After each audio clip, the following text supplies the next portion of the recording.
What's up guys, and welcome back to another Pokemon Ultra Sun and Ultra Moon video. Today I thought I'd go over, now I've finished playing the games, and the games are what, a day and a half, 2 days out, from coming out, and obviously some people might have the games already thanks to early pre-orders and whatnot. I thought I'd go over 5 improvements that I think Ultra Sun and the Moon have over Sun and Moon. I'm probably going to do a similar video on the 5 sort of disappointments or 5 shortcomings in Ultra Sun and Ultra Moon tomorrow, but I thought I'd start off positive today, and I'm looking mainly at actual improvements that, not new stuff necessarily, but improvements to the games themselves. So starting off at number 5, I have got listed here the Move Tutors as well as the Mantine Surf minigame. Now these are situated over the different islands, and there's a sort of different set of Move Tutors on each island, so you can, once you unlock Mantine Surfing, you can start getting some moves for your Pokemon. Of course they are low level moves, but once you sort of go from island to island, you've got a bit more choice, and it helps improve some Pokemon like Como as well as Incineroar to get some new moves that are actually helpful both in the story and obviously moving on looking at competitive.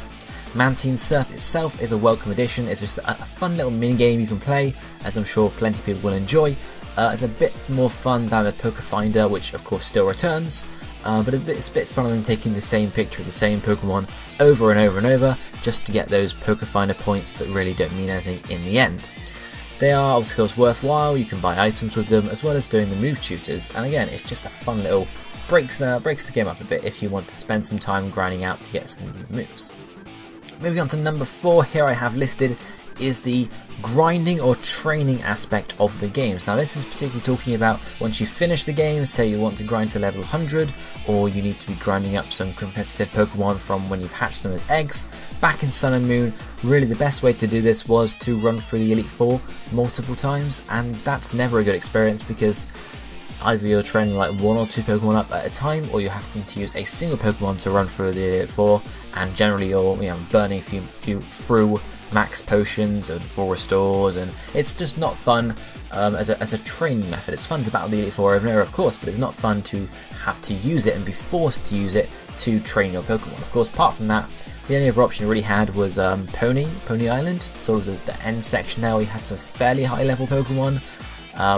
Or it's keeping Guzzlord alive down at the bottom of Resolution Cave and constantly killing it, which again is not the way the game is supposed to be intended to be played, and really it would end up forcing you to battle the Elite Four over and over and over just to level up some Pokemon. Ultra Sun and Ultra Moon, thankfully, do improve the grinding a fair bit. As soon as you unlock Wormhole or Ultra Warp Ride, as it's properly called in the storyline, you can have access to level 60 wild Pokemon, and you can constantly battle them over and over, just to get some experience there, which is good. And then once you sort of move into the post game and actually, of course, set yourself up a bit, you can SOS encounter chain wild Chanseys, which are fairly high level 50 or so. And of course that is going to get you a lot of experience either way, so it's definitely a good option and definitely a good avenue for training rather than the Elite Four. So that's definitely an improvement over Sun and Moon, because a lot of people were complaining about the grinding you have to go through to be able to get that. Obviously losing Blissey bases from Oras, we have to have a new way, and of course now we have Chansey hunting in Ultra Sun and Ultra Moon. Moving on to number 3, another improvement over the base games is that of Victory Road.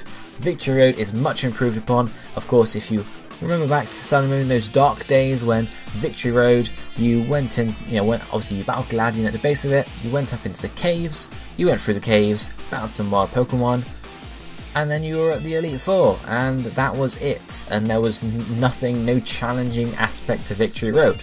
Thankfully, there are now trainers inside Victory Road, which is an improvement, definitely. There is one puzzle inside Victory Road, which is again an improvement, but nothing special. But it's definitely an improvement over the base game. More could have been done, however. The trainers aren't particularly challenging, mainly because of the plot's sort of final battle that you have to train for, which unfortunately makes you over-leveled for the rest of the main game, but that's something to talk about in another video. And number 2 then, I have Wormhole Hunting. Now this necessarily isn't an improvement over the base games, because Wormhole Hunting was not in the base games, but it's definitely an improvement over terms of sort of the replayability, I would say, and obviously Wormhole Hunting brings with it some shiny hunting capabilities, some legendary hunting capabilities, and also the Ultra Beast capabilities. So it's definitely an improvement over how the Ultra Beasts were handled in the base games, which was that little post-game section where you had to go around the different areas in Alola and catch 1, 2, 4 of the different Ultra Beasts, which was a bit weirdly done. But of course now you can play the Warp or Ultra Warp Ride minigame, which is definitely a fun minigame to sort of master and learn. You have the chance to catch multiple of the Ultra Beasts, as many as you want. Of course they are still divided by versions, but you can still catch them. There's a bit of story. You can see their Ultra Worlds, they're pretty cool.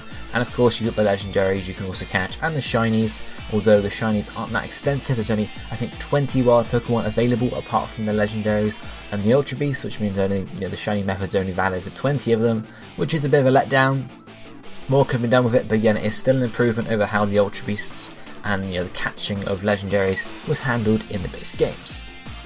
And then finally, the top improvement I've got over the base games, you probably guessed it, is the post game itself. Now, while I'm disappointed that some of the post game was lost, i.e. the Ultra Beast section with Looker and Annabelle, we do have Team Rainbow Rocket as the post game.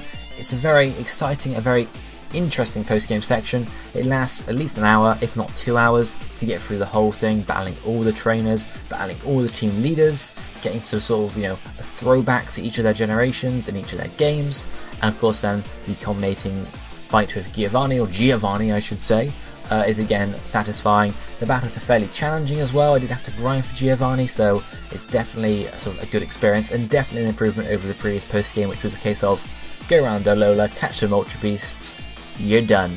That was really it. So definitely an improvement there. Those are my 5 choices for the improvement, or 5 improvements that were ranked 1 to 5. Of course, there might be other smaller ones around, but of course, if you've played the games already, feel free to let me know down below what your 5 or your 3 or however many improvements or your main improvements over the base games were. And of course, if you haven't played the games yet, let me know if you sort of has changed your outlook on the games. But were you expecting that it was not really going to be much of a difference? Were you expecting more improvements? Let me know down below in the comment section what you think.